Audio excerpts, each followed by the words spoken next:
الصالحين أما بعد.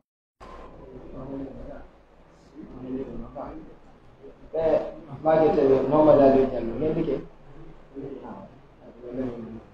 aywa alay joni yewi ene hendi ɓe deftude ɓe wawi tolagol ɓe hendaki ɓe yaara goto goto kañum kadi hendo koynen tongi ɗon fuɗɗode muranu ko hikkinte ɗon ko no wowɗen ɗon annitinirde ari sisroɓe andi faaleteɓe ari sirgol wo yo kuku réseau on o wallinaga téléphone noon kono noon kadi woɓɓe gono toon ɓe yeggitorano gasa ara ɓe waɗiri réveil toon ma walla application ji annitinneɗi si julde nde fewni ke sifa ɗum ɗo fof waɗe silence fiita e sowon sinda yimɓe ɓe en déconcentré si ɗum ɗo waɗi ga tawi yimɓe waɗi woɓɓe kadi no partage de temps en direct ɗum ɗon woɓɓe waɗano suivre ɗum ɗon fof wota e sowon sinda ɓe ɗon haɗa ɓe joɗaki yeeso ɗuma on direct kamɓe ko écran mene daari si goɗɗo jui tun wiyete concentration maɓɓe ndema haɗa yimɓe tora enen kadi ɓe deftori wawi ndaarugol moƴƴa kala ko tawata en famani toon inchallahu ko sakkitorde darsu ka feñen landitoyto yo koɓe ɓangineñante rugan inchallah haɗa ko ɗum ɗo woni ko annintinten to mi ɓen ɗo ndiyam sukoyanan mi ɗo ndiyam no moƴƴan sono mi yaray ɗum ɗum goɗɗo ken ndaara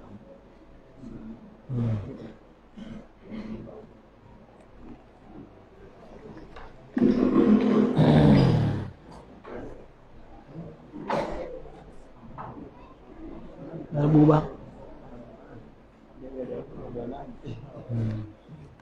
an mi yaray sono ala kan no ɗuuɗi kene dande sagga hambotaɓe garaɗa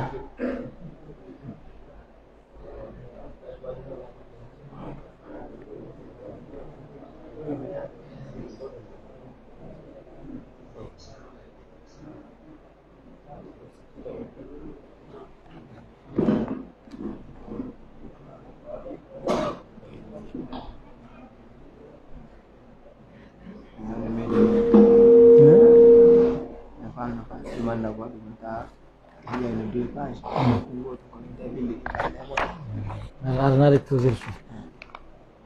aspas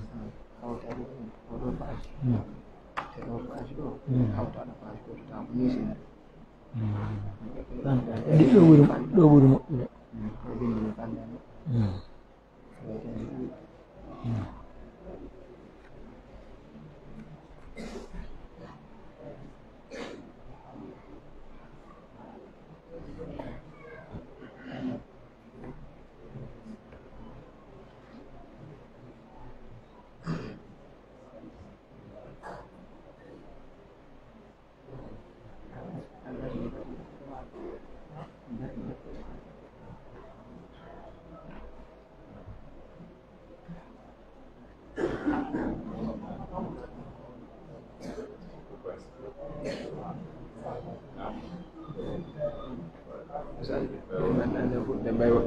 fuɗɗoɗen nan janga toni jullani oɗo tuno golla ka woni deftere made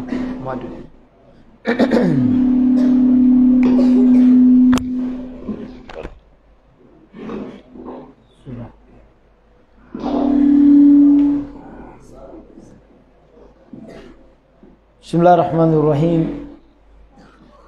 الحمد لله الذي هدانا لهذا وما كنا لنهتدي لولا أن هدانا الله لقد جاءت رسل ربنا بالحق ونصلي ونسلم على خير من بعث رحمة للعالمين وحجة على العاندين نبينا محمد وعلى آله وأصحابه ومن تبعهم بإحسان إلى يوم الدين وبعد سلام الله ورحمته عليكم وبركاته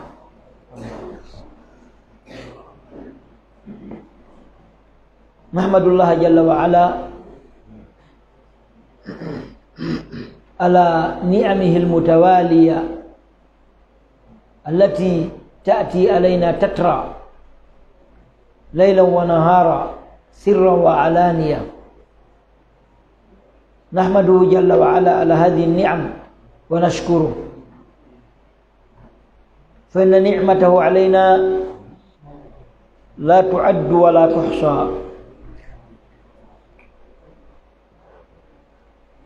فقد أسبغ علينا نعمه ظاهرة وباطنة، له الحمد والشكر جل في علاه. نلتقي في هذه الأمسية المباركة على عهدنا السابق، وكنا في الأسبوع الماضي على مثل هذا العمل الذي نرجو فيه رضا الله جل وعلا،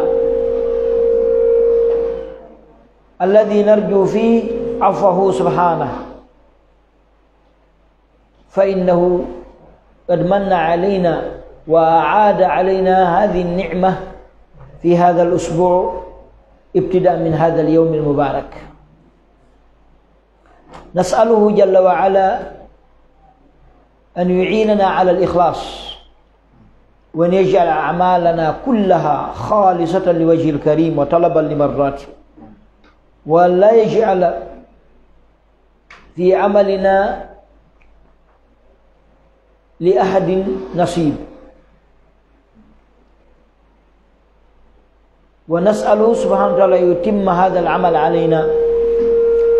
وأن يتقبله منا. فلا بد أيها الأحبة أن نستشعر نعمة الله علينا. والله في هذه الدنيا التي نعيش فيها، التي خلقنا فيها لأجل أن نعبد الله جل وعلا، لا توجد في هذه الدنيا نعمة أعظم من هذه التي نحن فيها. هذه أعظم وأكبر نعمة التي يمن الله بها على العبد في هذه الدنيا، مثل هذه المجالس. استمعوا إلى قول النبي صلى الله عليه وسلم، إلى قول ربكم أو إلى قول نبيكم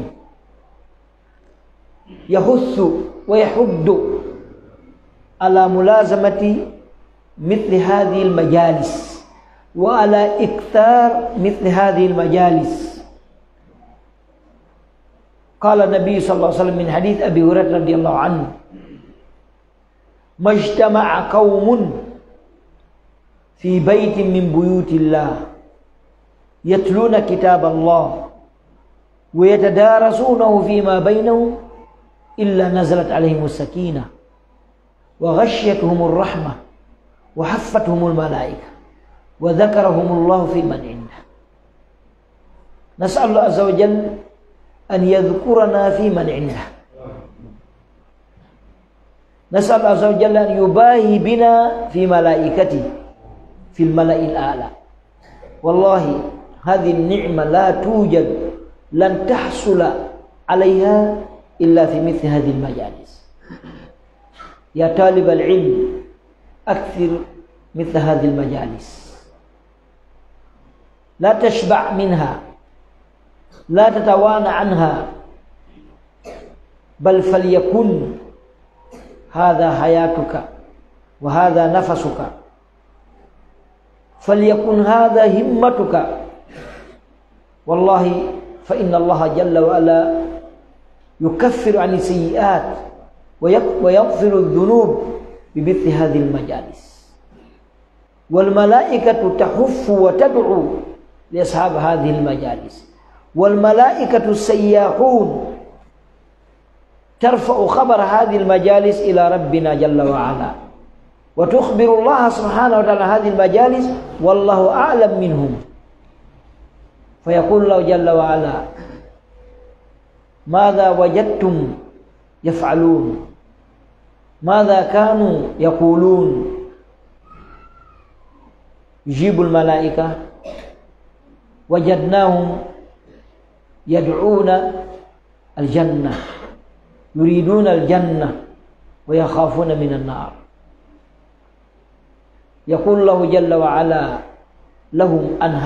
أصحاب هذه المجالس فإني غفرت لهم وأوجبت لهم الجنة ونجوتهم من النار. فمثل هذه النعم ومثل هذه المناقب لا توجد إلا في مثل هذه المجالس. أكثر يا طالب العلم، أكثر مثل هذه المجالس. نسأل الله عز وجل أن يطيل في أعمارنا وأن يمد فيها وأن يبارك فيها وأن يجعل جميع أعمالنا خالصة وجه الكريم وأن يتقبل جميع أعمالنا ويغفر ذنوبنا ولآبائنا وعلمائنا وجزاكم الله خيرا إن شاء الله. والقارئ يقرأ كما ترون عنوان الكتاب تعظيم قدر الصلاة كما تواعدنا. كنا في الأسبوع القادم وكنا في الأسبوع الماضي تواعدنا على أن ندرس هذا الكتاب في هذا المكان في هذا المسجد المبارك أمامكم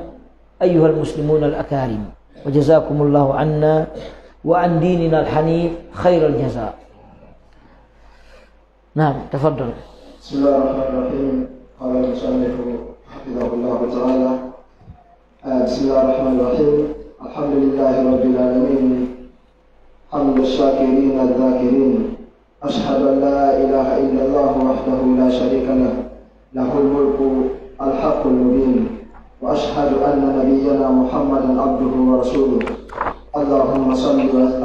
صل وسلم على نبينا محمد وعلى آله وأصحابه وأتباعه ومن تبعهم بإحسان إلى يوم الدين وسلم تسليما كثيرا.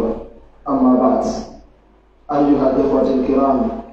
نبدأ في هذه الأولى محاضراتنا في تعظيم قدر الصلاة بذكر عدد من العناصر. سنبدأ. نعم. kalmo ko gogo nde deftere wona nde jangede ɗo ko mukarrar dirasiya ni woni nde walli forano nde ko jangete nde université ji goo waɗande mukarrar dirasiya fi badl jamiat. kono naarugol nafoore ko nde wondi kon ko nde woni e mum kon tawi julɗo ɓe no hato ñini ko nder ɗo to sokkum e jandu o marɗo gandal ko ngal toyi wo mo hato ñini ɗum ɗon koni fanɗi e niveau mo hato ñini par ce que ɗo ko samimul ibada oɗo ko fi dewal ngal tigi jonnugol man nendiri dewal ngal ko ɗum waɗi ɗum ɗo no duwa sakkitede moƴƴa no duwa jannede ka nde ɓeygureji toon mowiɗa ɓeygu nayi jannaɓe ɗum haysi ɓe nanata janga firana ɓe no wona sabu limanu ɓeydo wona sabu ɓe mawnina fi julde nde goɗo ko mawnini fi julde o fan joni noon imo waɗani nde yani juɓɓudi so yaari ni juɓɓuɗi ɗon weɗa fi faalaɓe hunjagolɓe no ɓe hunjora tullabil ilmi lghayurin yashulu alayhim hifdahu. idan aray mo jangani anasirji ni si gayni ƴetti unsur بإذن من الله جل في علاه. نعم. قال أولا فيما يتعلق بتعظيم قدر الصلاة في القرآن الكريم. نعم. gogo toɓɓere aranere nde o yewta en mawningol nde ɗo julde teddugol nde ɗo julde kal qur'ana ko yewdi fi nde ɗo julde mawnini fi mayde ko. نعم. ثانيا تعظيم قدر الصلاة في السنة النبوية. ɗimmum ɗum mawningol nde ɗo julde ko sunna nelaɗo hadiseje arɗe e ɗengal nelaɗo men Muhammadu sallallahu alaihi wasallam fi mawnugol nde ɗo julde. ثالثا الصحابة رضي الله تعالى عنهم والخلفاء الراشدين عنهم والخلفاء الراشدين مع تعظيم قدر الصلاة. يعني صحابة ɓen koɓe mawnini fi nde julde kon, khulafa urrashidina bidat ko mawni nde julde argo holno sahaba ɓen umuman e khulafa urrashidina khususan teddungal e mangural ko ɓe jogani nde julde kon. حال السلف الصالح مع تعظيم قدر الصلاة. جوني هيكيدون سلف الصالح بعد الصحابة من التابعين يعني ko be mawni ni fi ndé julde kon ko di teddi ni fi ndé julde kon. نعم. خامسا نعرج على مفاهيم المبادئ أساسية لتعظيم قدر الصلاة. من شأنها إن تحدث زيادة في تعظيم قدر الصلاة. نعم. وين باو جوكين دين يعني جوكين بيجي فينولي يعني ndeɗo julde yani lasiliji mayre e bindeje mayre holluɗu wondema ndeɗo julde no mawni fiyake mayre no mawni e kala ko ari ɓeydi ɗon ɗen ko hollata mawnugol ndeɗo julde teddugol ndeɗo julde. Nam. سادسا نتناول بإذن الله تبارك وتعالى الصلاة في حياتنا وما أثر الصلاة في حياتنا وما هي الوسائل التي توصل إلى زيادة تعظيم قدر الصلاة في بيان أثرها في واقع الحياة. نعم. أري جيغا بنو يتنكدي دونغي الله سبحانه وتعالى ndeɗo julde e gurdam battingol ndeɗo julde e gurdam men ko no julde battinta e gurdam maɗa mo juuli ko ɗum heɓata batte ndeɗo julde konde accata batte so juuli ko batte onde accata e wonki makko ki batte onde accata e gurdam makko ɗam batte onde battinta e makko e golleji makko ɗen ala makko e nder gurdam makko e kala ko noddi ɓeydari e ɗum ɗon inchallah. Nam. ثم نتحدث بإذن الله تبارك وتعالى محاضرات متتابعة عن طريق العملية. محاضرات متتابعة.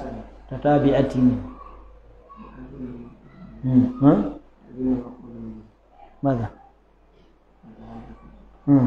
نعم طبعا. عن طريق العملية لإحداث الخشوع في الصلاة. واسع. والتعرض للعبادات القلبية التي يستصحبها المسلم أثناء صلاته من التكبير إلى التسليم. نعم. أعيد مرة واحدة. ثم نتحدث بإذن الله تبارك وتعالى محاضرات متتابعة عن طريق العملية لإحداث الخشوع في الصلاة. جونون سيدنا فيي يوتين إدونا الله سبحانه وتعالى يوتريجي wadde muhadara yani e yewtireji jokkodirɗi e laawol hara ko yani waɗugol explication hara ko pratique hara ko golle ɗen ko wonta hara ko si a waɗi ɗum ɗon e nder julde nden a heɓa ko wiyete ko hoshu yankinare nden ko noon ɗaɓɓa e julde nden tigi ko yankinare nden joni noon ko honnoon tigi gollitirta julde nden ha o heɓa yankinare e nder muɗum ko ɗin ɗon o yewdota en fi muɗum inchallah. Nam. والتعرض للعبادة القلبية يعني e weeɓitugol golle ɓernde on andi ɓernde no mari golleji ɓernde nde mari nde fiɓayde gollay julde nden noon no mari batte monaɗo ko battinta e golleji ɓernde nden. Nam. التي يستصحبها المسلم أثناء صلاته من التكبير إلى التسليم. voilà hande ka ɗen golle ɓernde nde julɗo wondinoto ka o habbiri ha o salmina kono julɗo wondinoto ɗin golleji ɓernde tawata illa ka o habbiri ha o salmina tawa si o gayni ɗum roninaymo imanu mawɗo. أسأل الله تبارك وتعالى أن يوفقنا في هذه المحاضرات وأن يتقبلها منا ومنكم جميعا. آمين. هذا دعاء. طبعا بادئ ذي بدء. طبعا بادئ ذي بدء يعني ko fuɗɗorde yani ɗum ko arabu yewte baadi ذي بدء ɗo kala yo fuɗɗo goɗɗum o fuɗɗora ɗum ɗo. لا تخفى عظمة الصلاة عظمة الصلاة على كل مسلم ومسلمة. يعني ko adi yani baadi ذي بدء لا تخفى يعني ko adi kon fof suuɗaki ko noon mana on ko adi kon fof suuɗaki mawnugol nde julde ɗo kala julɗo gorko e julɗo sonnajo. Wa kullu muslimin yudriku azamata salati wa manzilataha inda Allahi tabaraka wa ta'ala. Kala julɗo hino andi yani mawnugol nde julde pilasi mayre on kala ko andugol ngol ɓurdi degré andugol ngol ko ɗum ɓuri mo jangi o anda e ɓuri mo janngani kono hay mo janga no andi julde no hitti ka par ce que mo juulata no andi koye perdi woni neɗɗo si tawi ɗum o juulay hay mo janga haade no waɗanimo considération hay mo janga kono so o juulata hay mo janga hara mbarnamo considération joni ɗum ɗo on holli wondema julɓe fof no andi mawnugol nde ɗo julde joni noon ko embere no mawnugol mayre on ɓurdi embere no gandal ngal woodiri noon. Naam. Wasi. ويتنعم المؤمن بهذه المناجاة في الصلاة. نعم. المسلم أول ما يجب عليه التوحيد والشهادة بعد ذلك يؤمر بالصلاة وهذا أمره ظاهر نشأ عليه أجيال المسلمين في كل عصر من العصور. نعم. والمسلم أول ما يجب عليه التوحيد. julɗo ko adi mo waɗɗade ko gomɗingol Allah wotiningol Allah subhanahu wa ta'ala ɗum adi waɗɗade julɗo julde nelaɗo nodduno tawhid duuɓi 10 hari julde farlaka ɓayɓe nelama duuɓi 10 hay fus e dewal ɓanduyanke on waɗaka ko golle ɓernde on to wotingol bajjinan ko ɗum adi tawhid ino hecci ko woni o kala gollal ngal yiwɗa ɗon woni julde woni hajju woni zakka woni sadaka woni jantagol indi Allah woni ɗoftagol nene baba woni moƴƴagol e kawtal woni janngol qur'ana kala ko wiyete dewal fof koye ndemiran hun tawhidu tumba si tawhid on ndigo moƴƴali o laaɓali ɗeɗa de fof pare ɗi ko bonɗe ɗe jaɓetaki Allah subhanahu wa ta'ala ko ɗum waɗi haray premier ko neɗɗo adoto kippude fii muɗum ko tawhid ko ɗum waɗi ka janngugol interview wona defte fiɓuɗe ngadorte fiw adorte ko defte tawhid ɗe lakhdari kon nde wiye awwalu ma yajibu ala almukallafi tashihu imani wonde mani thumma ماذا يفيد ثم ko harfu atf ماذا يفيد الثم قال أول ما يجب على المكلف تصحيح إيمانه وقال ثم ودي لهم إذا ماذا يفيد ثم حرف عطف يفيد الترتيب والتراخي. ما معنى التراخي؟ يعني ننقل فلا بد كريون نديرقل ننقل ثم أري فا أري يعني الثم وفا وواحدة أصول حروف العطف ثم تفيد الترتيب والتراخي والفاء تفيد الترتيب والتعقيب والواو تفيد مطلق الجمع. من جوني دخل محمد ثم أحمد محمد ناتي باولون أحمد ناتي هولي لهم بلدكم محمد ودي ناتو go ɗiɗi summa on wawi wonde leere ɗiɗi ɓawo maɓɓe no wonde ñalla no wonde hita no duuɓi 10 attarahi haka hattoy wo si tawi ɓe naatiɗu kono ko oya adi natude ko fa goltiten dakhala muhammadu fa ahmad ɗon holli ɓe naatiɗu yarhamkumullah kono ko oɗa adaɗo woole ɗon adi natude malati fami dakhala muhammadu fa ahmad khattan ko muhammad adi nati kono muhammad natu ahmad nati siminon dakhala muhammad wa ahmad hollal ko mi adi wol don adi natu holli on be dio kala be nati kono ko mbo adi no gasal ko sakkita do wole don adi nadde parce que wawon ko hawtindirdo wana rewnidirdo en fami imam al-akhdari don sheikh abdurrahman be maki awwalu ma yajibu ala al-mukallafi tashihu imani ko adi waɗande helli faaɗo ko sellingol limano ko no sellinta limano goɗɗo tawhid al aqida woni thumma ay non ɓaawo janngude on tawhidu o faama o annda coɓɓi mum fari fansi mum fuu ɓaaw noona tan thumma marifatu ma yusliwi fardu ayni ka ahkami sala wa siyam ila akhir dal ko tuma tawhidu on annda laaɓi pos gasi on tuma noon ɗum ɗa ara ko ɗum waɗi ko ɗum nelaaɗo sasama gollitiri kadi duuɓi nelaaɗo ko duuɓi jeli yettini diina nogay e tati ka aqidam ɗum finne ɗum ƴeddi duuɓi jelu sappo tawi ɗon jilla hayfus jilla julde jilla hajju jilla zakka jilla hunde si wona ɗum qulu la ilaha illallah tuflihu fensidugol kalimatu la ilaha illallah laɓɓingol no ko ɗum waɗi kon mbaɗi firde kalimatu la ilaha illallah abu jahal a jaala al alihata ilahan wahida inna hadha la shay'un ujab par ce que nelaɗo ko nela haade ko sana mujel woni makka haade ko sana mujel ɗum kaka suudu kaaba tu on temettete capanɗe jeegoo makka haade ko sana mujel won to suudu kaaba tu temettete capanɗe jeegoo harno to taw ɗum al asnamul kubra althalatha أفرأيتم اللات والعزى ومناة الثالثة الأخرى ألكم الذكر والأنثى تلك إذا قسمة ضيزى jonon tawi kadi goto ɓe no mari sana mum ka suudu kadi goto be goto mari sana mum gunɗon ko spécial fi makko kanko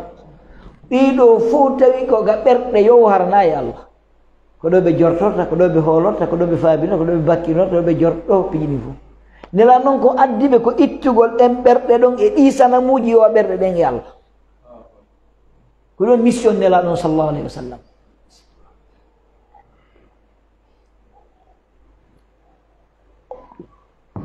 nelaɗo ari ɗum ɗo tun ƴetti duuɓi sappo ɗiya duuɓi sappo e tati heddiɗi ɗeya dewe ƴetti ɗum ɗo wondude kadi e tawhid o mala sen faami ko ɗon ko nelaɗo adi yettinde ko tawhid ko ɓe sakkiti yettinde ko tawhid adi ko tawhid sakkiti ko ɗum waɗi dewe ɗen gonɗe sakkita farlede ko hajju fi sana tasia hajju farla hade fewnade duuɓi jeenayi ɓay hajju on farla ma ndeɗo hajjiyano nden hitande fiyon hannoɓe hajjiya nden hitande par ce que haaji on tuma ko shirku wona ka suudu kaaba hari ɓe ɓan ko suudu kaaba labbayka allahuma labbayka labbayka la sharika laka illa si ɓe hewɗo nder makka katin hasbukum dare ɗon illa sharikan huwa laka wa ma malaka ɗum ɓe wiyay ɗo joni noon nelaɗo tawi falaka hajjude shirkoɓe nde ɓe hajja ko taw hara ko tawhid laaɓuɗo pos ɓe hajjini ɓe immini seydna aboubacry siddique radiallahu anhu arda yo hajjinoya julɓe ɓen on saa'i ɓe immini seydna ali yo yahu si seydna aboubacry hajji hajju gasi seydna ali ewno alla yahujjanna fil qabil mushrikun wala uryan hitande arayde no harminana hajjugol kala ɓortiɗo par ce que ɓe ɓortotono ɓe wango suudu kaaba no ɓe wuuɗa ɓe kella wama kana salatu min dal bayti illa muka'an wa tasdiya ɓe wangotono kadi ɓe waɗa shirkuji ni senali ewni ɗum noon hitande artende noon nira noon hajjidoy e sahabaɓe wiyete hajjatul wada ko ɗum waɗi Allah jippini oɗo aya al yawma akmaltu lakum dinakum wa atmamtu alaykum ni'mati wa raditu lakum al islama dina ma mana akmaltu wa mana atmamtu par ce que il faut ko timmingol ka al yawma akmaltu lakum dinakum wa atmamtu alaykum ni'mati ma mana kono sen dir ɗin ɗon ikmalu din wa itmamu ni'ma mal farqu baynahuma ya talabata al ilm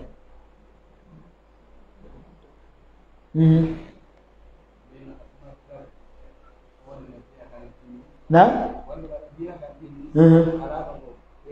نعم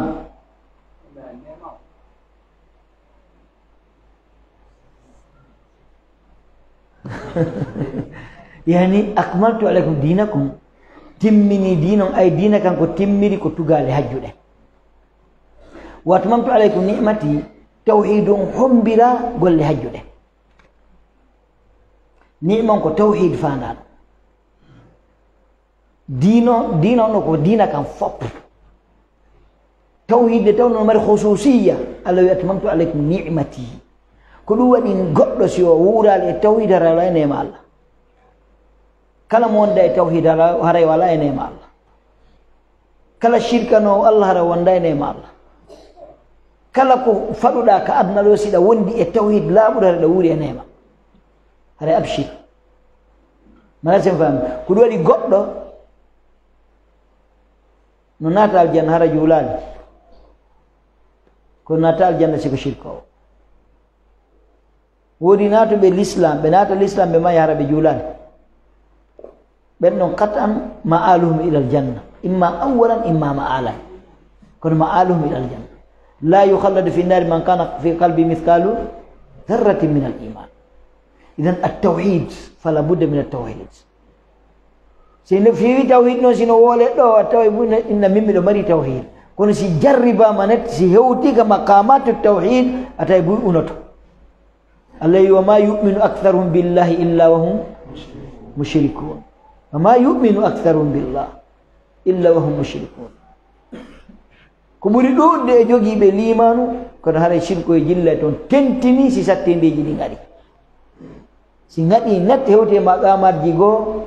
koyɗe mortoto ko ɗum waɗi tawhid fala budda tawhid cheikh albani mar deftere ɓenande on attawhidu awalan attawhidu awalan aran ɗum taw ko tawhid on yani fala budda sukaɓe ɗaɓɓi tan jankoyte kon tawhid ha haara tew hoolo allah hoolora allah subhanahu wa taala ko ɓawa ɗum noon kono tawhid on selliri o julde nde mariri martaba e junngo ma ko noon kay julde accirta batte e junngo ma ko ɗum waɗi so wolaningol kolngol ɗo nam ɓoynni on ɗum almuslimu awwalu ma yajibu alayhi at-tawhid julɗo ko ari waɗɗade makko ko wotingo Allah subhanahu wa ta'ala wa shahada e seede jinniɗi wa ba'da dhalika ɓawa ɗum ya'muru bis-salah yemira julde nden wa hadha fihi wa hadha amruhu zahirun ɗum ɗo fiyake mum on hino feeñi hino laaɓi idan fala budda min at-tawhid sen ɓayna fi tawhid on e jangude kono ko tawhid on ta goto wattir ɗum ɓaawo wallahi hara ko farillaji ɗin petti juurɗa ɗa jogii tawhid laaɓuɗo pos hara ko suuman petto horɗa ɗa jogii tawhid laaɓuɗo pos hara ko ɗiya dewe farillaji ɗin pettowaɗa ɗa jogii tawhid laaɓuɗo pos tawhid ma on tefanoyde ko heddi ko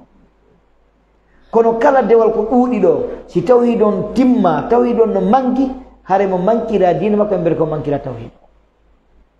ko ɗum waɗi ko yultinta goɗɗo ko tawhid ko ɗum yultinno nelaɗo sallah sallam ka fammere aboubacry la tahzan inna allaha ma'ana ko ɗum yultinno annabi moussa ka baharu falamma tara'at il jam'ani qala ashabu moussa inna lamudrakun qala kalla inna ma'i rabbi sayahdin ko ɗum yultinno annabi ibrahim nde o bugano ka yiite qala hasbunallahu wa ni'mal wakil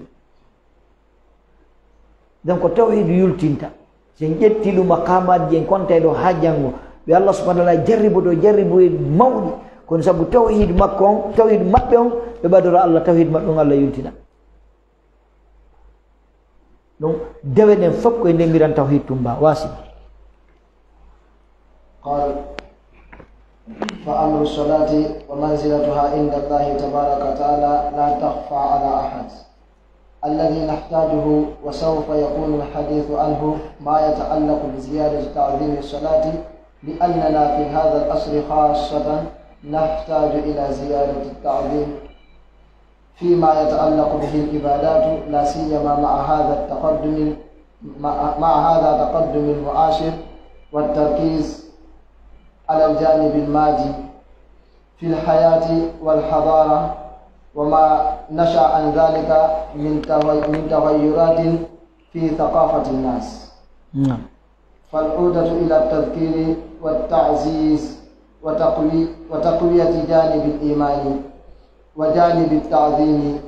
بقدر العبادات أمر في غاية الأهمية. تقدر العبادة أو بتقديرها تقدير العبادات. انظروا كلمة.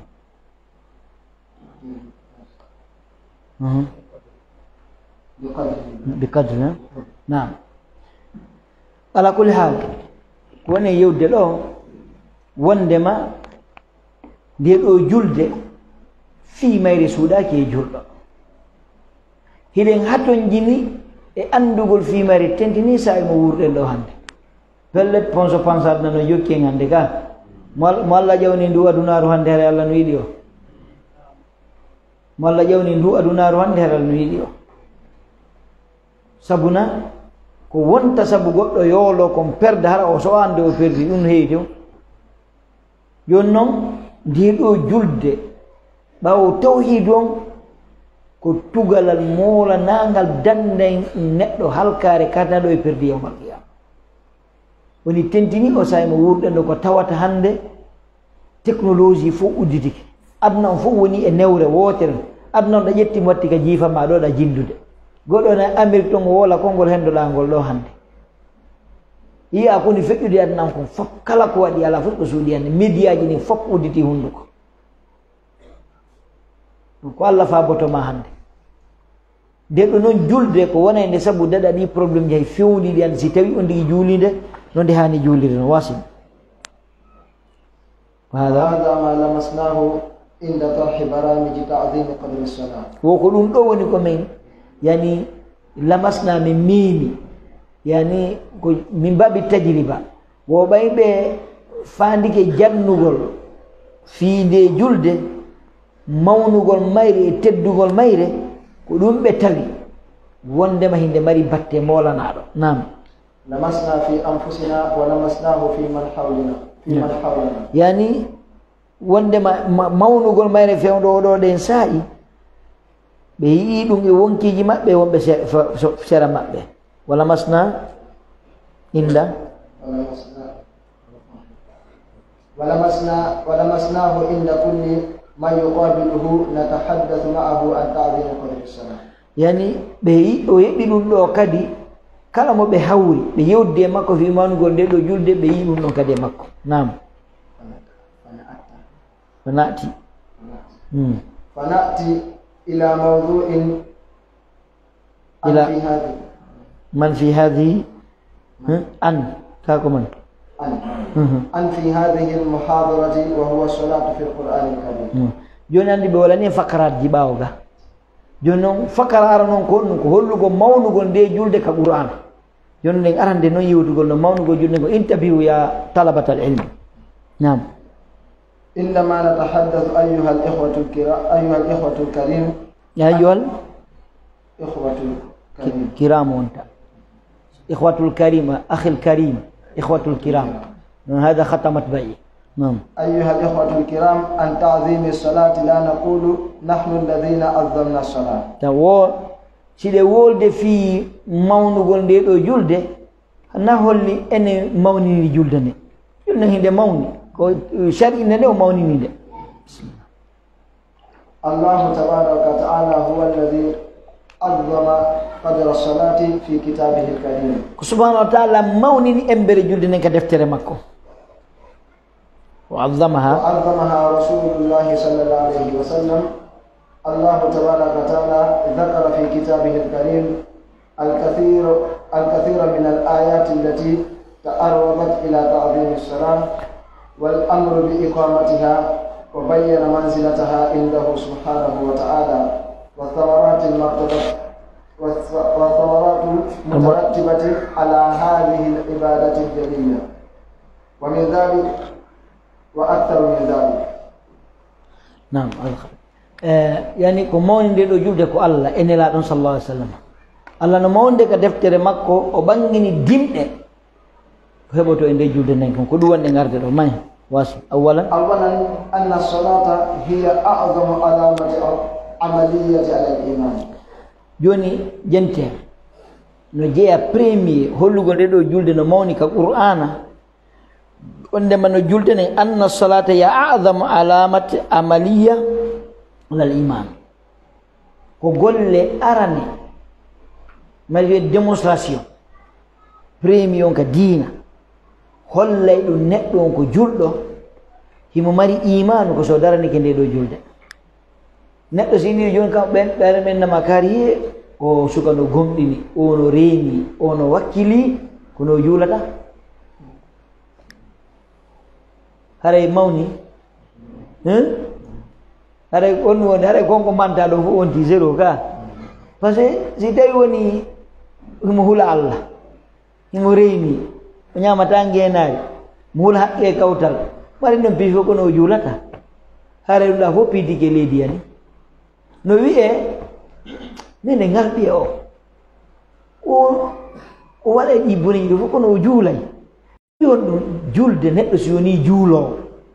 te tum mo duumi e julde habbano mo moƴƴere kala bone mo maɗi هذه consideration دول نعم كما قال الله تبارك وتعالى في أول سورة البقرة ألف لام ميم ذلك الكتاب لا ريب فيه هدى للمتقين الذين كنت أستحب أن تقرأ الآيات بالتجويد كنت أستحب ذلك على لسانك نوافر لانه يعني نتقرب عز وجل أن نقرأ الآيات بالتجويد سندي آية جدا نسرهم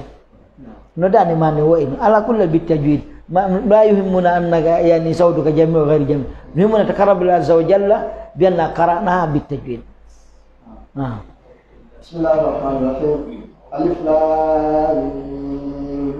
ذلك الكتاب لا ريب فيه هدى للمتقين الذين يؤمنون بالغيب ويقيمون الصلاة ومما رزقناهم ينفقون. نعم. الله سبحانه وتعالى ذلك أي ديكال فيجرو يعني حروف التحدي الله سبحانه وتعالى baydeng andi hala arabu ko dekal fejedo yobika urana kay ko dekal fejedo ari nela do hande windali jangali allah wa ma kunta tatlu min qabli min kitabi wala takhut wondir kay kal feje dibe yowindirta hala mabbe tebe wata kan no hala holli honde man no gonno ko mu'jiza kaka allah iwri nan nela do sinkido nambilejo jonni mudu dum ka rabbu subhanahu wa ta'ala on non ko wiibe o be jabu malazem fami idan dhalikal kitabu de deftere ɗo la rayba fihi sikke wala e may kala ko ne mari ko fof ko gonga kala ko yeyataɗa qur'ana ko ɗum ɗo wi yo tabit tun ko ɗum ɗo wi ara fira ngon ɓoylaki jaɓu ɗum kaka allah subahana taala yo hudan nde ɓuranare kadi ko nde peewal lil muttaqina wonande ɓe huloɓe allah yalla waɗi huloɓe allah allah wi inna hadha al qur'ana yahdi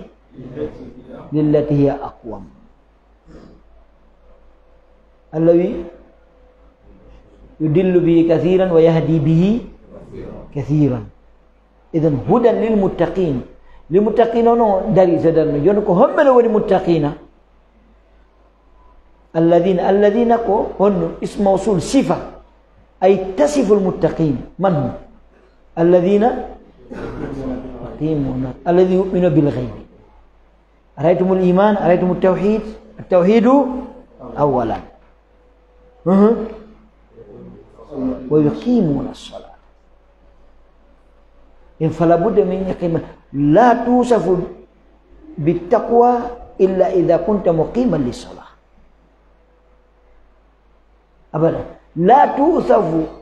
بالإيمان بالغيب إلا إذا كنت تقيم الصلاة من ينا رجل ده قبلنا الآخر kala mo ñinnata julde holaki l'akhara ko gonga mo hooli l'akhara ko gonga to mo ñinna julde par ce que mande o landitoyte idan allahu subhanahu wa ta'ala e nder piiji maqamatul kubra wonta hollata neɗɗo ko kulo allah ko si o tawi e nder gurdam makko tan himo ñinna julde e nder golleji ko watta ko foti ñinnugol julde no e programme makko ɗum ɗo holli haray ko هو الله سبحانه وتعالى نعم واصل وهذا أول ذكر الصلاة في القرآن الكريم فرضتها تبارك فرديتها فرضها نعم فرضها تبارك وتعالى في غاية الأهمية وهي قضية الإيمان بالغيب الذين يؤمنون بالغيب ويقيمون الصلاة ومما رزقناهم ينفقون. نعم. فهذه العلامات وهذه الأوصاف من أخص أوصاف المؤمنين المهتدين الذين كتب الله تبارك وتعالى له النجاح والفلاح. الذين يؤمنون yu'minuna bil ghaibi wa yuqimuna as-salata mimma razaqnahum yunfiqun. نعم أني فهذا أول ذكر الصلاة في القرآن الكريم دام أودو آية أدي جنتا في جلد كان القرآن على ترتيب المصحف ليس على ترتيب النزول هناك ترتيب النزول وهناك ترتيب المصحف ترتيب المصحف pasti suatu bagal kanggo la dijipade coba enggak dijipade ikra suatu bagal ko makki ka ko madaniyah madaniyah kono sendir yang suatu makki wal madaniyah wara كيف نفرق بين السور المكي والسور المدنية نعم نعم نعم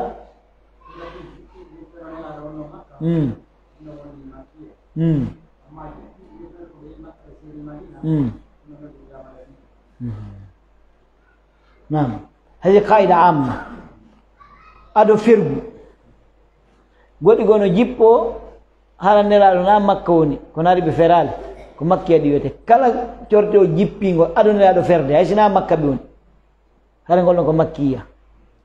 kala jippingo ɓawo firgu hay sina madina ɓe woni ngal ɗon ko madaniya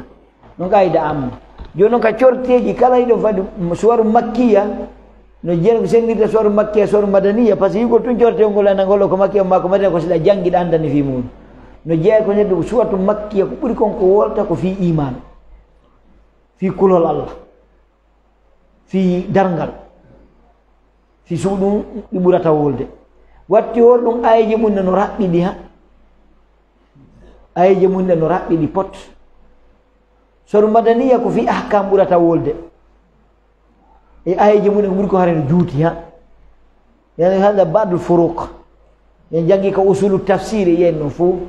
hare karmo ko ɓe no janti fi muɗum edan ɗo awwari corte o jantingol aya ɓurano fi julde nden ko ala tartibul mushafi laysa ala tartibul nuzul no nano wondema cortiɗo ɗi walono nani ɗi jippori ikra adi jippade na leygaɗi gol woni sota alaqi ka wala leyga min qisari suwar min qisari mufassal ko ton ngol jeeya donc haray cortewol ngol cortewol sodde bagara no mawni moƴƴano o mari misa molanaɗo idan no jeeya ko Allah adi jantade e suratu bagara fi nde ɗo de julde holugonde ma nde ɗo julde no mawni mayi ثم في القرآن الكريم أعظم ما أمر الله تبارك وتعالى به في القرآن بعد التوحيد هو إقامة الصلاة قد كثر الأمر بإقامتها نعم holli ko Allah subhanahu wa ta'ala kadi ɓawo tawhid o ɓay andi ko tawhid on ɓuri mawnude kono e nder dewe heddiɗen fof ko Allah janti ɓawo tawhid on kadi ko julde nde ɗo kadi alladhi yu'minu bil ghaibi wa yuqimuna as-salah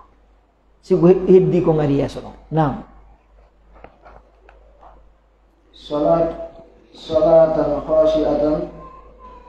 salatan khashi'atan tasaqatat dhunubuhu khataya qad kathara al-amru bi iqamatiha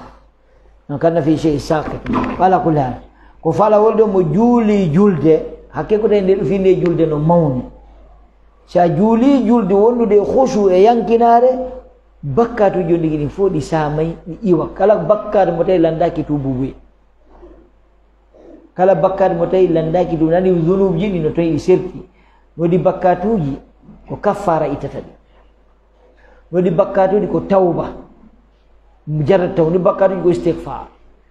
wodi bakkatuji ko dewe den itatadi dewe den nari jondi no salligade so salligike no ari hadith en andi wondi cinta den ko sintata kon samiday e bakkatuji ɗi teppere ko tippata kon yaka juulirde saminay bakkatuji ɗi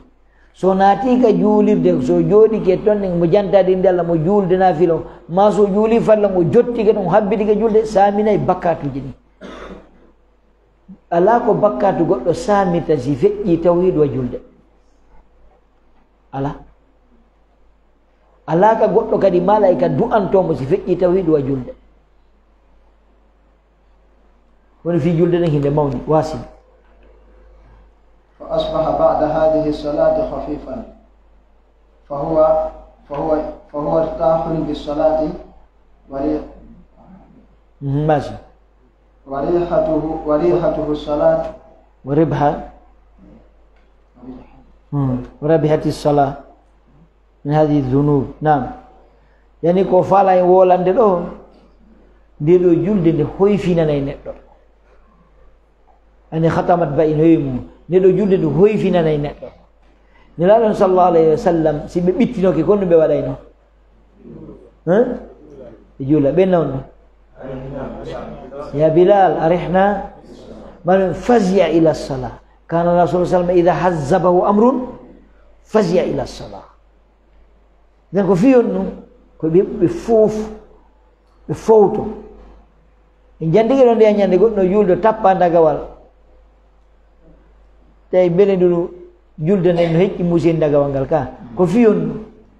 par ce que mo fowtode julde mo hoyfi. Donc ɗo waɗi ko wala yewde no julde nde nde hoyfinanay neɗɗo. Ba julde andugol ngal teddunga ko julde nde mari ɗo fof, gogo ko ɗum ada jantede ka sowatu adangol jantede kon, ɗiɗi on ko ɗum ada jantede ɓaw tawhid on, tati on wonde ma ɗum si wondi juumi e julgol saminay bakkatuji makko ni, nayi on julde nden so ndigi duumike e mayre nde hoyfinanaymo won par ce que fendo yiɗe rondi ko teddi mo yiɗa o fendo no fofa cukke ka jamano maapi tum no ani tum minen noon mbeɗen andi ɓay mbeɗen jiya e lanteɓe gasare ɗo ñallal feƴƴataɗo goɗɗo dari probléme ji no waɗirni o waɗi annini fenɗo no satti no waɗirni ya akhi alayka bisala dare kala ko hemuma salligo ha moƴƴa juula darri ɗiɗi ka sujjuɗa ɗon wullu ɗon e taguɗo ma la siyama fi thuluthi lleyl akhi min allay ka feccataɓal jemma sakkitoɗa allahu subhanahu wa taala o jippotaka kammo sakkitoro ko mollan noddude mi notomo ko mollan torade mi okkoramo ko mollan ɗaɓɓirde yaafuye mi yaafomo ara haka kammo sakkito no on no ardata kono Allah ardata kat kammo sakkito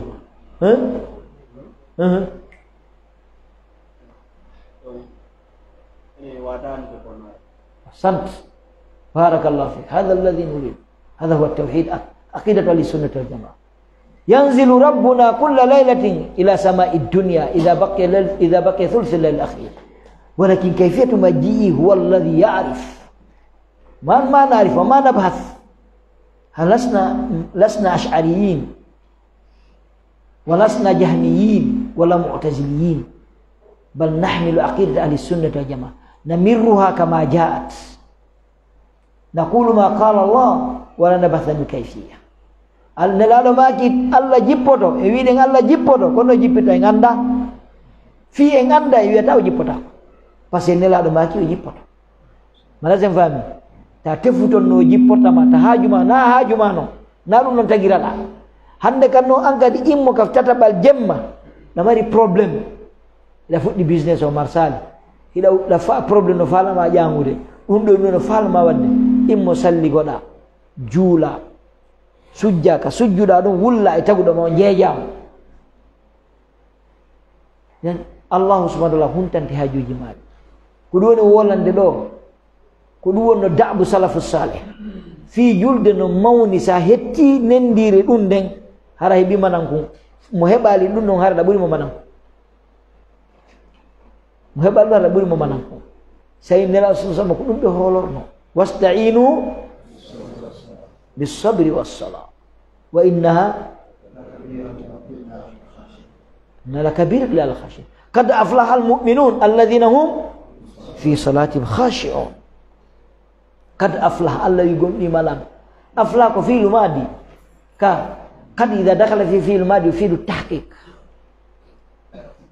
الله سبحانه وتعالى مجولي ده يكون جولي تنون الله يوم ملام ودادي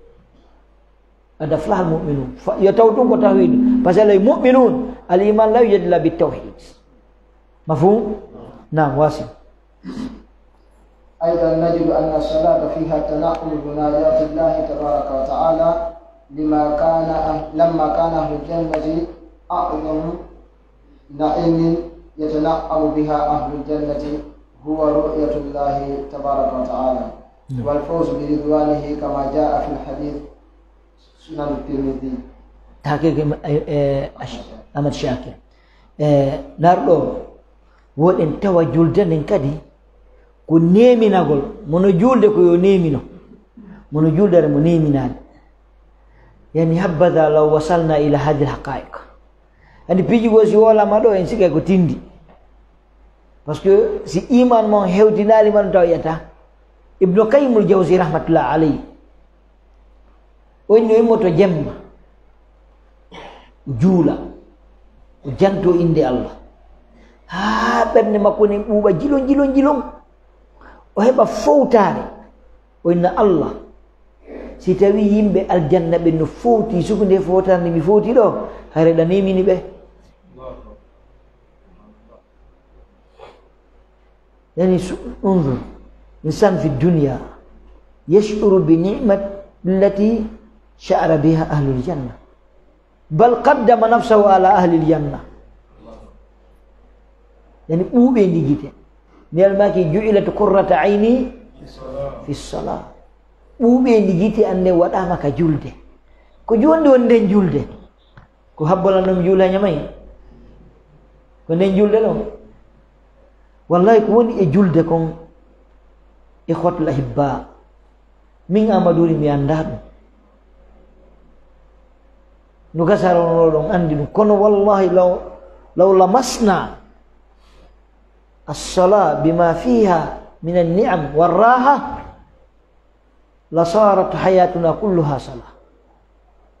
سين هبا إنو كوني كون إندر جلد تيجي هرنو أفوتك هرنو إنفوتك ابن قيم الجوزي مؤني كون وني سبو تجي دين الله سبحانه وتعالى وفاسي دين تجي الله فاسي ɓuri hewde ko ay goɗɗo joni min mi anda ko nomi waɗi allahi ɗum sattiri ni hare mi anda ko nomi waɗi sa ƴettiri ɗon goɗɗo kisare ene kon ɗum waɗi na ɗi affaire ji fenɗon alama dara de min miɗo andi goɗɗo heɓuɗo sugo ko heɓuɗa ɗo kono ka yawno telen boke ɗo o yiido ɗon e kaari en haaju makko huntino dey iblis en naki tan ene andi wonnama andi tawhid on jaɓata ɗum bisen he jokku don tawhid atta dum ko tawhid no ta da bun hebira ngure da mari dongal be ngure konditida ko be fo nyamata ka faala wirtade yow wada dum kisa ay alayka bis salah ista'in bis salah wasta'inu bis sabr irka rak'atayn tabki tad'u Allah tatadarra ilayhi tabtahil ilayhi Allah subhanahu wa ta'ala la yatrukaka hakadha waccirtama ni idan nemano e nder nde julde ko Allah subhanahu wa ta'ala tun andi ɗum no ardi noon e hadiseji ɗuɗuɗe e tawata goɗɗe o jantanto en ɗe ɗo mahi an Suhayb ibn Sinan radiyallahu anhu an nabi sallallahu alaihi wasallam qala idha dakhala ahlul jannati aljanna qala yaqulu Allah tabaraka wa ta'ala turiduna shay'an azidukum fayaqulun alam tubayyid wujuhana ألم تدخلنا الجنة وتنجينا من النار قال فيكشف الحجاب فما أؤتوا شيئا أحب إليهم من النظر إلى وجه ربهم عز وجل يعني أولو حديث ونك سي مسلم عن سويب بن سنان رضي الله عنه نرسل سماكي إذا دخل أهل الجنة الجنة simbi aljanna be naati aljanna al tawden tawande nyande qala o wi yaqulu Allah tabaraka wa taala jomirawo men on wi o yey turiduna shay'an azidukum idon faala ko mi beydana on faala goddum beydari joni aljanna naatama mo be hewti ka pilasi mum yaramkumullah hande kadi hewdi don hare ko nagasi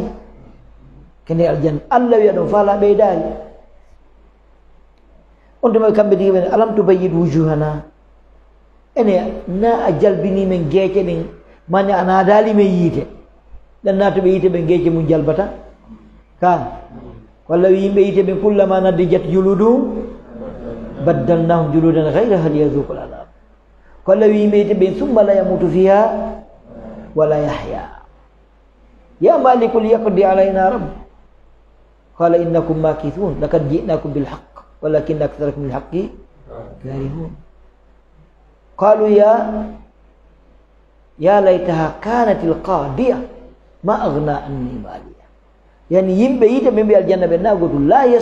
yastawi ashabun nari ashabul janna yimbe yite be aljanna on tagut wala ben alam to bayidu wujuhana jalbinali men geete den danduda me yite wadda men ka aljanna alam tudkhilna aljanna anada limen aljanna wi Allah subhanahu wa ta'ala wa tunajjina minan nar danda min natugol yita wonna min ɗi moƴƴiri ɗum ko wonno kadi woni ɓeydari ton qala wi'i fa yakshifu lhijaba allah itta hijaba allah subhanahu wa ta'ala yi'oy to nokkeli ɗiɗi yawma alqiyama allah yi'oyte ka arasatul qiyama si yimɓe ɓen immike ka kaburuji yawma yaqumu nnasu birabbil alamin yimɓe ɓen si immitike ka kaburuji sutike arasatul qiyama si fof hewti ɗon nden ñande gomɗinɓe allah ɓen allah waɗon e maɓɓe ɓe yiya ɗon taw allah subhanahu wa ta'ala amma noon heefere ɓe yiyata allah ɓe natota aljanna ka arasatul qiyama haray ɓe ɗon kono ɓe yiyata allah ɗon thumma innahum an rabbihim yawmaidin la mahjubun amma aljanna ɓe antanto aljanna hikkuri yilto noon ka aljanna gomɗi ɓe kadi sinatoy kene aljanna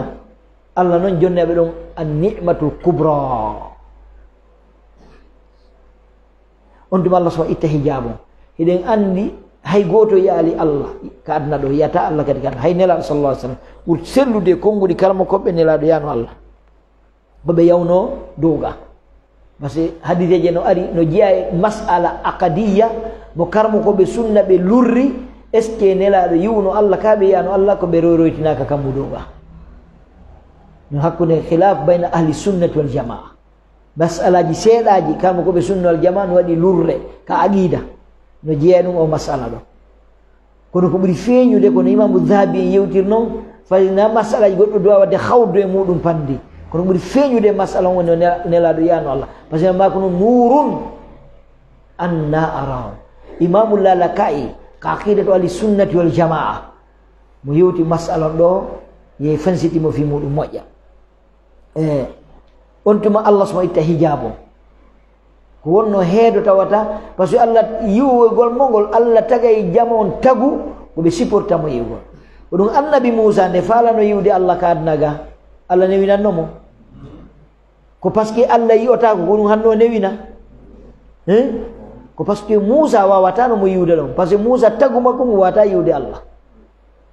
ko ɗum waɗi allah subahana taala wi abbo mi feeñana fello ngon si fello ngon supporti yiwgol a supporta yiwgol moussa e fello ngon mo ɓuttidde tagu fello ngon ka si fello ngon supportade yiwgol allah ko moussa supporta yiwgol allah ɓay allah feeñani fello ngon ngo supportuno falamma tajalla rabbuhu lil jabali ja'alahu dakkan résultat on fa kharra moussa sa'iqa non noon jiyaɓe wiwɓe allah wiyetake yawmal qiyama ɓe dallinori oɗo aya allah wi lan tarani lan on ko ɗum ka nahaw harfu nafin wa nasbin wa istiqbal harfu nafin wa nasbin wa istiqbal tadkhulu fi fi'li al-mudari alay lan tarani ay atala yonno ɓen ɓay allah wi lan on ko harfu nafin wa nasbin wa istiqbal holli wonde may lahara o gasoytayi e kanma koɓe sunna ɓeɗo ɓe rad yimɓe heferɓe ɓen ɓe yeloyta mayde yawmal qiyama ka ɓe yelotako ɓe yeloto on ya maliku liyaqdi alayna rabbuk kayo malik yo jom ma war men non ya laytaha kanat alqadiya harande may do wonen har fi am simen may har men immita ko lanni be yelige mayde ka be yela allah no wi ina be yelota wala yatamannahu abadan bima qaddamat lan yatamannahu lan non kadi ko non sendir o lan don e o lan kaso lan on kaso to bakari lan on kaso to araf foko harfu nafi wa nasb istiqbal holli wonde ma lan istiqbal yono hewto ya l'akhara bay beeda yelike mayde Allah wiile be yelota ko be yeloy kele holli wonde ma lan tarani ko kadna do na kala l'akhara holli no adillaji kadi dududi wujuhun yawma idhin nadira ila rabbiha nadira ka إذا نلا صلى الله عليه وسلم بماكي حديث أبو هريرة في صحيحين إنكم سترون ربكم يوم القيامة كما ترون القمر ليلة البدر لا تضامون وفي رواية لا تضارون في رؤيته ويرى يوم القيامة ندو يرى تلون دو نياند بدر نيالا دي بدر ني سابوني جو den نيالا دو buri jalu kono yiro ton jomam on tonyo itake on bijo itake mo beyi Allah subhanahu wa ta'ala gaso be yude mo ko Allah tagu e on digi tagu timmu go o wawata yirude Allah fi Allah wado en mabbe amin idan Allah subhanahu wa ta'ala ka wi don lil ladina ahsanul husna wa ziyada odo hadith wi turiduna shay'an an azidukum kono ni ziyada on don ka suatu Yunus e ka suatu Qaf udkhuluha bisalam ذلك يوم الخلود لهم ما يشاءون فيها ولدينا مزيد في سورة قاف في سورة يونس للذين أحسنوا الحسنى والزيادة باتفاق أهل السنة والجماعة أن الزيادة هنا رؤية الله سبحانه وتعالى في الجنة ما لازم فهم إذن الله سبحانه وتعالى أنتو فونون كنو هبورتا نلا صلى الله عليه وسلم كلا فلا دو يوئد الله يوم القيامة كنو نغواتا fala yughlabanna min salatil fajr wa salatil asr o julde nen ko mawni ko wata o foole kala fala yodi Allah yoma wata o foole julugo julde subaka julde alansara ka jama na julugo dunde ka jama wata o foole dum no wasi fama qultu na'iman a'zamu min dhalika an-na'im wala ladhatan a'zama min tilka al-ladhah فهذا أعظم ما يتلذذ به المؤمن وهو زيادة للذين أحسنوا الحسنى وزيادة في الدنيا لا سبيل إلى رؤية الله تبارك وتعالى والتنعم برؤيته جل وعلا لكن هناك سبيل إلى مناجاته والوقوف بين يديه وهذا ما يحدث للمصلي في صلاته إذا قام المصلي فإنما يناجي ربه كما قال النبي صلى الله عليه وسلم في الحديث الصحيح من حديث أنس بن مالك رضي الله عنه قال النبي صلى الله عليه وسلم إن المؤمن إذا كان في الصلاة فإنما يناجي ربه. نعم هذا خلاصة ما قلناه آنفا يوتين يعني نقدو umara nema mawdo ha hewti yoygol Allah yawmal qiyam umara Allah subhanahu wa ta'ala ko kan ko tagi aljanna kala moƴƴere na kan ko tagi ko weli foti o si tawi ay yal moƴƴindo ndew hare no manki ka manka hare no manki saynama do joni ay bambetoɗa ayo étage wonde ka sengonan ko ala jikari jeema ay yeso ɗon kadi ko ala jikari jeema ay kabele to andi o saso wondo kase ko ala jikari jeemo ay wondo ko ala jikari je yarno ha memoy kala ke be na ko harda humpa on ka humpa kam siben andi bi étage ni mi yetto ko ari mo walla mabe ay gizawde no gundar no ƴewano ɗuman honto be ara mo humpa be idan si innam Allah aljanna no weli no foti yi'egol moƴƴinɗo aljanna on ko no wiɗan no sikko aɗon ari hatti ka donc neɗɗo hani daranade ɗum hattude e dara naade nam ade hadis anas woni innal mu'mina idha kana fi salati fa innama yunaji rabba taban Allah subhanahu wa ta'ala si goɗɗo habbiriɗo wi Allahu akbar Allah waɗa yeeso makko on fendo yeeso goɗon juulo taƴitetake fiyon wata heedu hakkude makko e taguɗo ñamaki la an taqifa 40 khairu laka min an tamurra bayna yaday musalli nde dartoɗa capannayyi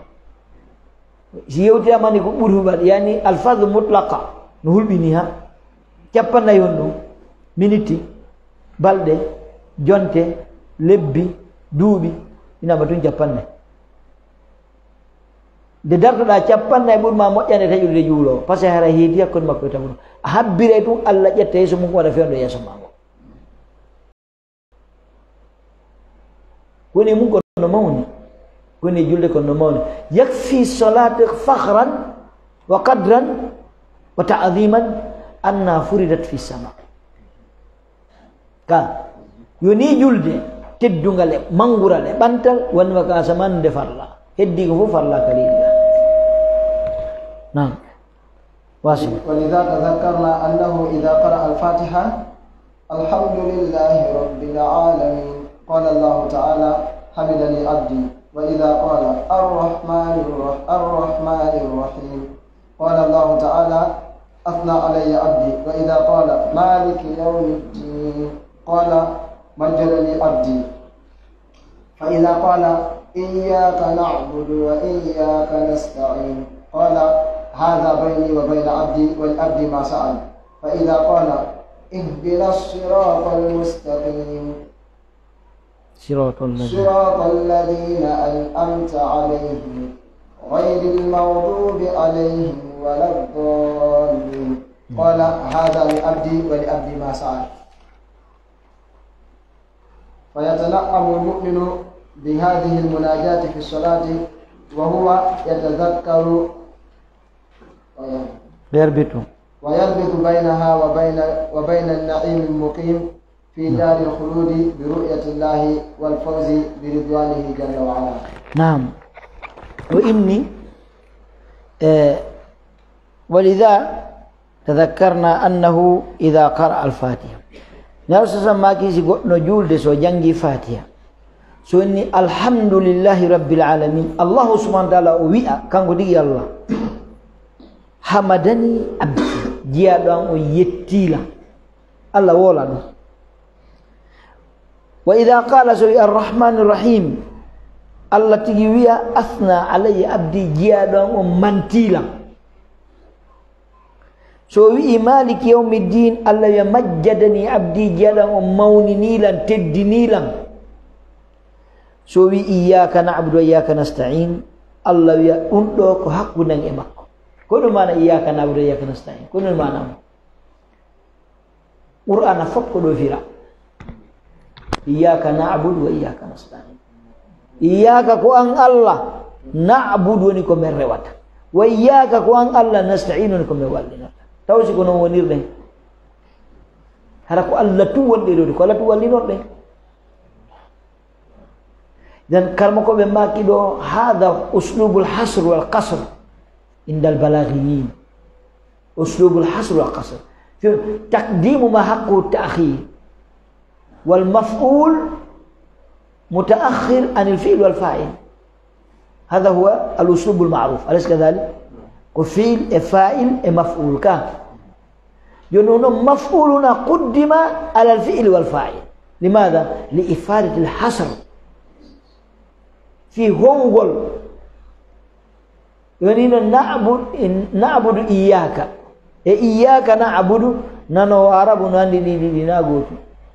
سكو نانو عرب أيضا ديوانغال هواما في اللتون هاي فسنا يو يالتون دفتون سيونو نعبد إياك نعبد غيرك كدي كون إياك نعبد وتا إند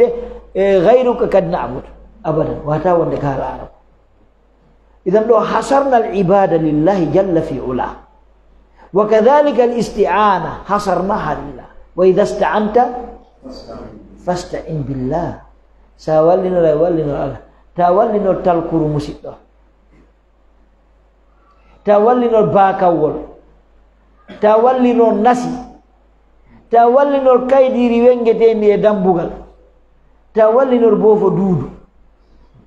e meselle e dondi e ɗate cele ta wallinol piɓi watteɗi e gaɓuru wallinol hombo wa tawakkal alal hayyi alladi la yamut hoolor on wuurɗo mo mayata on selluɗo mo nawnata on marɗo mo wasata kon holote ka. Idan iyyaka wa iyyaka nasta'in, iyyaka na'budu wa iyyaka nasta'in. Ko Allah tun sujjanta, kanko tun horanta, kanko tun faabinorta, kanko tun wallinorta, kanko tun barkinorta, kanko tun jortorta, kanko tun hollata andema. Si ɗum ɗo ɗiɗo noon ko ɗi Allah wiino hakkunde e jiyaɗo mo. Si o woniri noon awa, sina noon kadi woni ɗa ɗum ɗon min yewtoya min réglement de compte no toon. Iyyaka na'budu wa iyyaka nasta'in, tawhid fakko ɗo woni. Allah walaqad ataynaka sab'an min al-mathani wal qur'an al-azim. Ayiji jeɗɗi ɓurano fu, ay ɓurano fu ko nde ayiji jeɗɗi ɗo woni. Fof kadi koye nder iyyaka na'budu wa iyyaka nasta'in. Allah wiya hada bayni wa bayna, par ce que ɗum Allah tagirma. Allah ko tagirma fiya rewmo kanko pet. Allah fus ɗaɓɓa e jungo men sina fiye rewmo kanko tum haren kafidal may. Fus si a heɓal ko waɗɗa ka gurdam ma si wona ɗum hara ala ka waɗani. Si a waɗali a waɗi piiji ɗin fof si wona ɗum hara fus a waɗali. Si tawi no joni goto be no rewde Allah kanko ko batini martinayi. Kana konko yaccino e kardiji kono ka jeere sonnaɓe, ka jeere njulaɓe, ka jeere ouvrier ɓe, ka jeere ka yarɗa o a tawayi jeere no woɗɗon ten ɗon nen kammiya kabira kanko ko batini no heɓirde ɗon nen yani zubana wiyete kon kiliya. Nani goɗɗo go soodi otowal kesal pul mabbanawal sartingal ha heewi te noon so yalta ko ma waɗa arrière tawi ko premier voyage o watta arrière few o waɗirta premier voyage o fuɗɗora arrière. Joni noon arrière no ko otowal ka alaka ala ko état ko mbaɗe otoje dirna yeeso o yaari premier waɗi premier o ye wo fuɗɗota premier voyage arrière.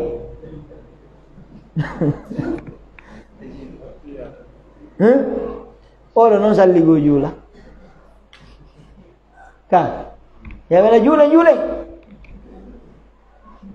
waɗugol makko arrière no hecci juulgol o arrière kono no loratam waɗugol auto ngal arrière o dirna ngal fi o hettu ligne ɗi ngoya kono loratam kono ala ko tappaka ɗo ɓenni moɗi ɗumɗa fo o premier voyage arrière fala gurdana fo no arrière. Made auto je dirna pottina waɗi premier o ya ɗum ɗo harmi ɗo dari go na goɗo sifanila harmi ɗo dari. Donc ɗum ɗo fof si on tigi hoolaki Allah andi fof ko shirku noon ka ko wiyete tiyara yatatayyaruna wa yatasha'amuna yelagol bone no hanna julɗo hoolor Allah somo hoolorno Allah wattano arrière o ya so yawi ɗon si haɗɗo ñinoye arrière ɗon waɗoyta kono ko premier on premier voyage on o chargi o gayni an premier voyage ɗo na fuɗɗo ko arrière wosi an gurna fof na arrière. Donc on ɗum ɗon noon ko hakkude ma e Allah woni jama on sele ɗin ɗon piiji wonugol ɗo jibini boobo rewɓe du no faala gorko initira boobo mum debbo goo inde gorko fi heɓu boobo gorko innamo nenam Boubacar nenam Ousmani nenam Mamadou ɗum no fof ko heɓu ɓiɗɗo gorko eyo Allah kan anda kono ɓiɗɗo gorko heɓorta ka ma ɗum si heeɓi ya wurdali ko heeɓi wonno mayde ɓenna joni gonɗe wadde janfoɗen Allah si heeɓi oɗo boobo naɓmo ka suntude goɗɗo yewtira ɓa to hocca ɓennamo suntu wiyeteɓe noon mi nawi kala wiyeteɗo noon ñande goo ko ɓawi goɗɗo wila o ko wuuri minnete wo minen fo inde amen ko sirko ko fiyo wuuru min o min na ɗum ɗon mi anna noon to Coran kono min na ɗum donc ma ɗum woɓɓe na ƴetti okka baylon ɓena okki ɓennamo wola inde makko ɓe takka ɗon inde baylon Mamadou Baylo sori Baylo nanda so ɗin piiji ɗum fof o fiyo wuuru non hoƴƴa Mamadou hocca nande ɗin piiji. Donc andi menen fof ko inde amen ɗo nder to sakko goɗɗo e sabota e mumen men fof ko Amadouri me wiyete Mamadou o ɗum fof ko fiyo wuuru wala kulli halin ɗin ɗon piiji fof so tawi ko ɗum fanude nden sellata ɗum ɗon haara on tigi iyyaka na'budu wa iyyaka nasta'in o fenay woni na gon maɗo heɓa boobon ƴetta waɗa ɗo fembacca ɗo piilu ma fembira sengo accira sengo ma waɗa ɗo talkun e talengu ala o façon ko wona ka waɗede ɗum ɗo fof ko jam fago joni noon boobon woni lebbi jeeɗa balɗe sappo ka nder nden makko waɗanaka ɗum fof ko toɓɓere mani o taga ka nahnu khalaqnakum falawla tusaddiqun afara'aytum ma tumnun a antum takhluquna am nahnu khaliqun maɗum remowo o ara o jasa ndi leydi o ira abbere o ombita ndiyan ara Allah funna waɗa ɗon noon talkum waɗa ɗon noon hande kadi fiiji buy foron faran ko waɗete toon joni noon Allah afaraytum ma tahrusun a antum tasra'una am nahnu zari'un kari no wawi remude ko si fuuɗi ka so sanki fuuɗali kono no wawi remude joni noon ndigi are o ɓawa fuɗude ara waɗa ɗon shirku njulajo ka boutique makko buyno woodi ɗo ɗen njulaɓe so weddi bimɓe ɓe indata goɗɗo fanni ɓe ɓal premier client a hewtoɓe fami tuma woɓɓe ko tumari uditi magasin on jooɗo nde wan en awa salamu aleykum ala ɗum fof e sawiri ko ɓirtotako ɗum fof ko faali client faale gonguel billahi aleyka ɗum nokkorama gonguel donc ɗum ɗo fof ansiɗa janngude fati inna iyyaka na'budu wa iyyaka nasta'in mi yiɗi ko ɗum si Allah wi hada bayni wa bayna abdi ɗum ɗo ko hakkunde e jeyaɗo am mala sen fami nde toɓɓere wattake miɗo mantiroɗe wano ɓe waɗoɓe bac examen e brevet kamɓe buyi maɓɓe ke naata e sikku hoy an ɓe nda ɗo joni goɗɗo sa hunjiki ha no waɗi ko janggata ara wutta e ka ko wo so ka classe kangol dimbore tun andita ɗo fof gona simɓe wolde ɗum par ce que woɓɓe no shirka min haythu la yashurun hara ɓe anda ɓe shirkude wiwe poron papa no waɗi woɓɓe goo si bobo wano liƴƴude ɓe ƴetta garum ɓe fawa ka hoore ɗo ɓeno garum itta liƴƴere nde ka komo no wolde no gasar ɗo gandi no gasar buy kan harayno andi ko no gasar woɓɓe mo ganda ɗum ɗon fof no toon ɗum ɗon fof koye shirkuji ɗin jeeya o tawata hana ɗum waɗi shirku on no Ibnu Abbas wino no suuɗi ɓuri korndoli yani ñuungi e fetere ɓalere nde niwre jemma si ɗa yiya ɗum ɗon a janga a waɗani ndaygo ɗe e shirku hara jangali mala si fami ke idan kore so ndigi ni iyyaka na'budu wa iyyaka nasta'in Allah inna hadha bayni wa bayna abdi on tuma no inna ihdina sirata mustaqima sirata alladhina an'amta alayhim ghayril maghdubi alayhim waladdallin Allah wi hadha li abdi wa li abdi ma sala ɗum ɗo ko jiyaɗan on jeeyi jiyano on ko wadani mo kon mo laɓɓi ɗum ko ɗaɓɓirgol Allah peewal yo o fewne yo tabintine si tawi ɗum koye hoore gonga woni Allah subhanahu wa ta'ala waɗanaymo wonni joni noon jiya ɗon so darni julde honto woni rédaction ɗum ɗo e julde nde jente fota en nema heɓoto ɗo e julde nde si goɗɗo wi Allahu akbar fuɗɗi julde wo taw haqqille makko koye ɗum ɗo woni hande kadi ila ka qabru makko haa ka nder aljanna haa ka yiite haka ara lette qaburu e nemaji qaburu e dammatul qabr kañumma e probléme ji wonede ka arasatul qiyama immorde e sakugol ɗeri immorde e fempugol balance ji immorde hasbore nanta ɗum no fof ko ɗum immordal ko hawd immorde jolgol sirate won haqqille makko ko woni e ɗum ɗon ka nder julde yeeto lan si goɗɗo woniri ni e nder julde ha o salmini e si goɗɗo wi ɗum Allahu akbar fuɗi gandude de kar no ñawlila furi ande enen mi fermuno boutique o kam mi fermanomo min e kari meɗen halduno goɗɗo anni jaga mi hunnali tawi oɗo kadi ko ni woni ɓeɗo ɗi si ɓe gayi ndi julde comme maɓɓe jogui nema jaabela ko arano on ka pelle Allahu akbar haqqille maɗi woni e mayde woni e qaburu woni e dargal woni e yiite woni e aljanna haray ɗa sonodirde e taguɗo mon fewno on sayi ɗo e si on tigui habbiri tumo fuɗɗi e miijitade probléme ji aduna no woɓɓe wirnolo kamɓe si ɓe habbiri hara ɓe américain ɓe salmina donc haray ɗum hulɓinani neɗɗo wasi way ndisɗam daɓdege darɗo ثم إن مما يتنقل به المؤمن في صلاته هو التسبيح والذكر فأهل الجنة في الجنة من كما قال الله تعالى أهل الجنة في الجنة من كما قال الله تعالى عن الجنة دعواهم فيها سبحانك اللهم وتحيتهم فيها سلام وآخر دعواهم أن الحمد لله رب العالمين. والمؤمن في صلاته يسبح الله تبارك وتعالى ويستفتح صلاته بالتسبيح تارة ويسبح الله جل وعلا في ركوعه قائلا سبحان ربي العظيم سبحان ربي العظيم سبحان ربي العظيم ويسبح الله في سجوده سبحان ربي الأعلى سبحان ربي الأعلى سبحان ربي الأعلى. فإذا علم المصلي أن هذه الجنة يتنعمون ويتلذذون بالتسبيح جاهدا نفسه أنه كلما سبح صلاته تذكر